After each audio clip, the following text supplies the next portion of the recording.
સુરતમાં અખિલ ભારતીય વિદ્યા પરિષદના કાર્યકર્તાઓ દ્વારા મંજૂરી વિના રેલી કાઢવાના કિસ્સામાં અલથાણ પોલીસે કાર્યવાહી શરૂ કરી છે। પોલીસે 2 કાર કબજામાં લીધી છે તથા એબીવીપીના કાર્યકર્તાઓની નિવેદનો લેવાનું શરૂ કર્યું છે। અલથાણ વિસ્તારમાં એબીવીપીના કાર્યકર્તાઓ દ્વારા કથિત રીતે પોલીસની મંજૂરી વિના કાર રેલી કાઢવામાં આવી હોવાના મામલે અલથાણ પોલીસે કાર્યવાહી શરૂ કરી છે। આ ઘટનાને લઈને સોશિયલ મીડિયા પર વીડિયો વાયરલ થયા બાદ પોલીસ વિભાગ સતર્ક બન્યો હતો। પોલીસે આ સમગ્ર મામલે વિસ્તૃત તપાસ શરૂ કરી છે અને સંડોવાયેલા એબીવીપી કાર્યકર્તાઓના નિવેદનો નોંધવાની પ્રક્રિયા હાથ ધરી છે।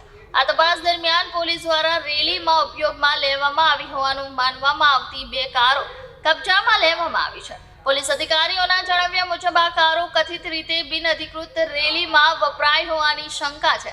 હાલ આ મામલાની વધુ તપાસ ચાલુ છે અને તપાસ પૂર્ણ થયા બાદ કાયદેસરની કાર્યવાહી કરવામાં આવશે। મારું નામ લક્ષ્મણનાથ યોગીરાજ, સુરત મહાનગર મંત્રીની જવાબદારી અખિલ ભારતીય વિદ્યાર્થી પરિષદ। ઘટના બની આજે અને કેમને શું કાર્યવાહી?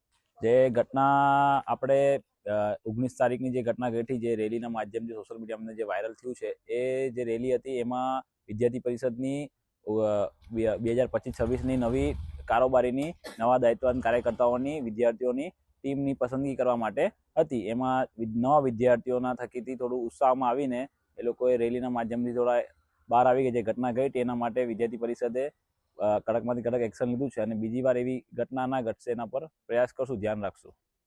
શું કાર્યવાહી થઈ છે પોલીસ તરફથી પણ જે નિયમોના અનુસાર જે થવાનું હશે તે બધું કાર્યવાહી પોલીસે પણ એમને હાથ ધરી છે અને અમને પણ એમને સહયોગ આપ્યો છે। જે વિદ્યાર્થીઓ બહાર નીકળ્યા એને શું સૂચના? જે વિદ્યાર્થી બહાર નીકળ્યા છે એમને પણ અમે સૂચના આપી છે કે બીજી વાર એવી આપણે ઘટના ના ઘટે અને એના પર ચોક્કસપણે બધા ધ્યાન આપે। ગત તારીખ 19 ડિસેમ્બર 2025ના રોજ અલથાણ વિસ્તારમાં આવેલ ડીઆરબી કોલેજ ખાતે એબીવીપી જે સંગઠન છે એમની કાર્યકારિણીની બેઠક હતી। એ દરમિયાન જેમની વરણી થયેલ જે ઉમેદવારો હતા એ લોકો એમના આ પ્રક્રિયા પૂર્ણ થયા બાદ જે છે ગાડી સાથે એમણે એક સરઘસ કાઢેલું। એ સરઘસની અંદર એક વિડીયો વાયરલ થયેલો। એ વાયરલ વિડીયોને જોતા એની અંદર અમુક કાળા કાચવાળી ગાડીઓ તથા અમુક ગાડીઓમાંથી જે છે ભયજનક રીતે ડ્રાઇવિંગ કરતા હોય એવું વિડીયોની અંદર સ્પષ્ટ જણાઈ આવેલ, જેથી આજરોજ જે છે જે ગાડીઓ સરઘસમાંથી એ પૈકીની 2 ગાડીઓને પોલીસે જે છે જમા લઈને એમના વિરુદ્ધ કાયદેસર કાર્યવાહી કરેલ છે। કેટલું જોખમી રીતે એ લોકો આ રીતે?